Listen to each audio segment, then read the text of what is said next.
sat in the other seat. But things got heated between Ochocinco and James Harrison, man. Ocho was wilding. I never saw him like this. You can tell Shannon Sharp was in an uncomfortable position.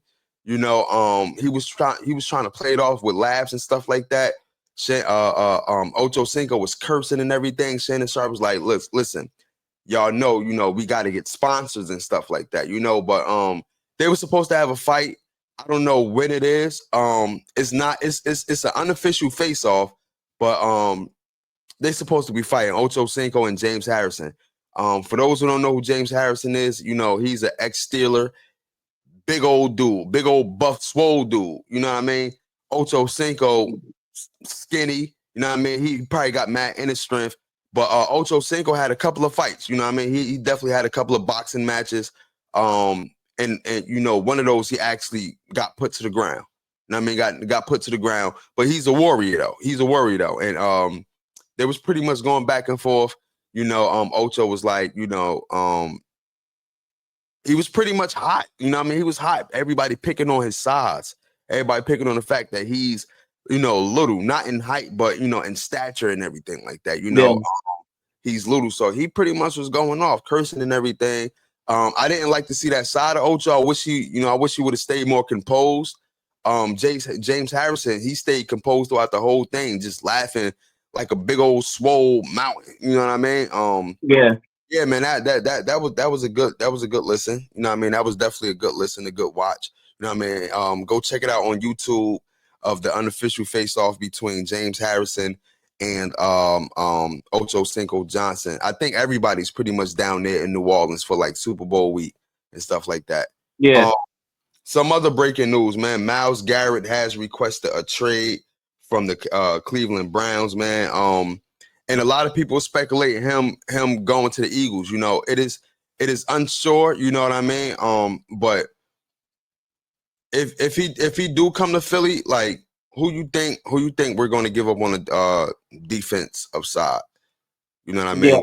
I was hearing a lot of those speculation, and I was hearing some people was hoping, some people was saying that they doubted because of the salary cap and everything of like help them paying guys, and if they do, is like who is more viable to give up for him, like what would it be the trade? Because on that line, I mean, you got Jalen Carter, Jordan Davis, Brandon Graham. Most likely, this is last year. That's what it's seeming like. Josh Sweat. You got some other guys like Williams that's coming in. With edge rusher against Nolan Smith. Like only guys that will be even trade to give up for him is excuse me, is a guy that had been a phenomenal season with us, and that's Jalen Carter and Jordan Davis. It's like, and to me, we already the way what they have done this season and the progression that they have showed. I wouldn't want to give them up because of we know what Myles Garrett is. We're not giving them up. They Jalen Carter is only in the second year. If anything, Yeah. I feel like we're moving off of Josh Sweat. Josh Sweat is on his final year, his contract this year. So we're moving off Josh Sweat and probably give probably a player or two and give up a pick, depending on. That's what I was about to say.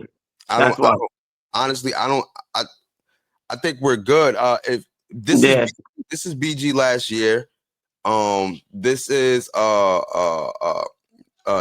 we might move on from Darius Slay. Darius Slay was definitely talking about it or whatever like that. But if you do back, he said that 2025 would be his final year playing in the NFL because I watched all the interviews, man. I watched Darius Slay interview Saquon Barkley.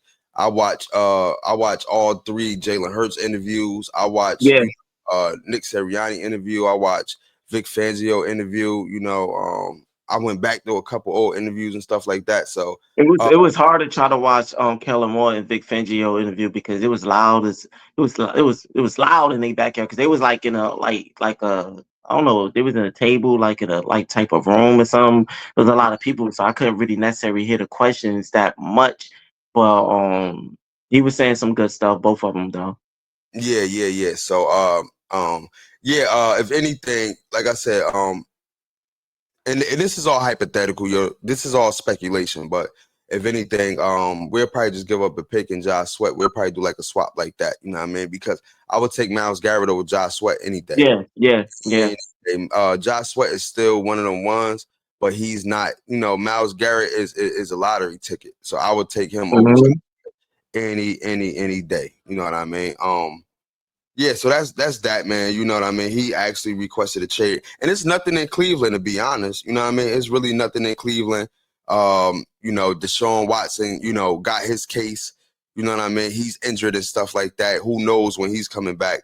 They are without a quarterback. Jameis Winston is a free agent, and you know, it's a lot to be desired over there. It's a lot to be Yeah. desired. He would, yeah, I think he would do well if like you said, because that's what I was gonna say was Josh Sweat trading him and then getting a pick, like giving up a pick or something, and getting him if he actually comes to the Eagles, Myles Garrett, like that like already having Jordan Davis and Jalen Carter, Jalen Carter getting double teamed and like having Nolan Smith in him, like picking up off the double team, like is it's gonna be a mayhem. And then what if they end up double teaming Myles Garrett? Like you still got Jordan Davis and Jalen Carter that's just gonna get in there. Like, I feel like if Hobby can make a move, because if you're gonna give up, if you're gonna go away, if you're gonna go away from Darius Slate, that's more money cap that you could play with now.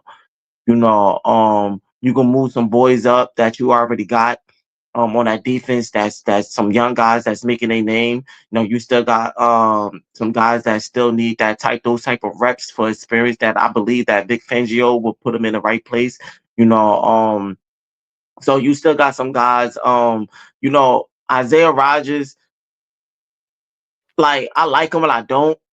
I just feel like he just need more reps to get those type of experience. No, because he'll come in and he'll do his thing, but then he'll come in, it'd be like, oh, he'll have one of those games that he like, then he's getting burnt and he whatever. And I just think it's just a thing of consistency level of him, of actually being in that field and recognizing a lot of defensive experience and IQ and everything he needs to recognize.